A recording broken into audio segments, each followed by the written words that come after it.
Je n'habite plus avec mes parents. Je vis avec ma tante maintenant. Ma mère, elle travaillait à Kaolack. Elle est morte là-bas, avec le tsunami.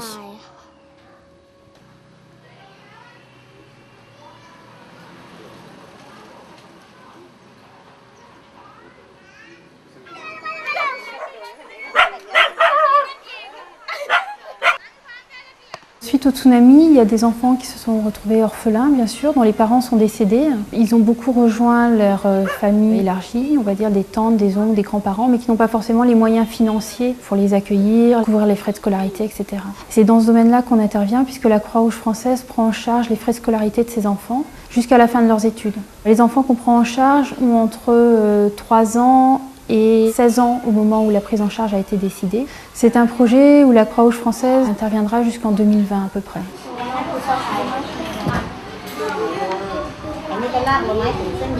Quand ça n'est pas possible, parce que les familles sont soit trop pauvres, soit il n'y a pas de personne dans la famille proche qui soit disposée à les recevoir, on doit les confier à une fondation ou une association qui les prenne en charge. Donc dans ce cadre-là, on a un accord avec une fondation thaïlandaise pour la construction d'un village d'enfants. C'est un concept qui existe depuis plus d'une 50aine d'années dans le monde entier. C'est la reconstitution de cellules familiales dans un centre. Je décrirais le village pour enfants Phuket Sunshine comme une nouvelle maison et un nouvel espoir pour les enfants les plus démunis. Dans chaque maison, il y aura une mère qui prendra soin de tous les enfants. Il n'y aura pas plus de 8 enfants par maison. Ce sera vraiment comme une grande famille. Les mères ne seront pas seulement là pour s'occuper du linge, pour amener les enfants à l'école ou les soigner quand ils seront malades. Mais elles seront vraiment là pour les aimer et pour prendre soin d'eux. Le centre devrait être terminé en mai prochain et pouvoir accueillir les premiers enfants à l'été 2007.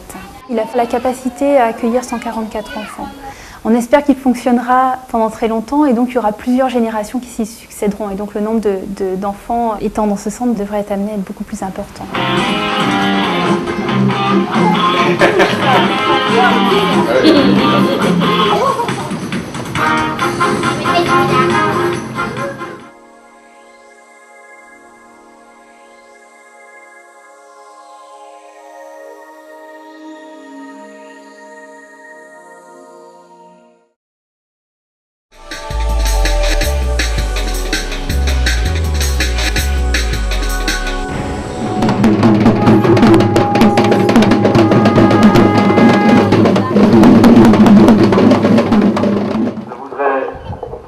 Cette occasion de la remise des documents de propriété pour ce village de 20 maisons, de remercier tous les donateurs et qui par les organisations comme la Croix-Rouge française et la Croix-Rouge belge ont eu donc la clairvoyance d'injecter des fonds importants.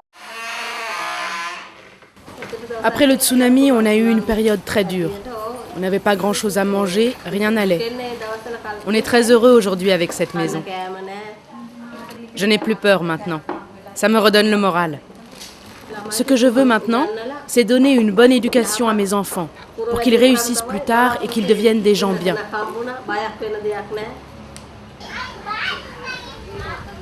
L'autre maison n'avait pas de fenêtre, pas de plafond. Au sol, c'était de la terre. On se protégeait avec des planches de bois. Jusqu'au ventilateur. Et maintenant, le ventilateur ne fonctionne plus parce qu'il y avait de l'eau jusqu'à cette hauteur. D'accord. Cet élan de générosité sans précédent qui a été fait le lendemain du tsunami, il n'a pas été en vain, il a été dans le ciment, les pierres, les tuiles, la peinture et le sourire de ces gens qui vont vivre maintenant de bonne manière. Ce qu'on a voulu amener, c'était un plus par rapport à ce qu'ils avaient avant. Ça permet de réduire un petit peu leur peine en même temps, ça permet d'augmenter leur capacité à revenir dans une vie entre guillemets normale. La mer est à 200 mètres, mais elle est derrière une colline et aujourd'hui ils sont en sécurité. Il y aurait un tsunami demain, ils seraient en sécurité. Je n'ai jamais été aussi heureuse. Même le jour de votre mariage? Je n'ai pas eu de maison à moi le jour de mon mariage.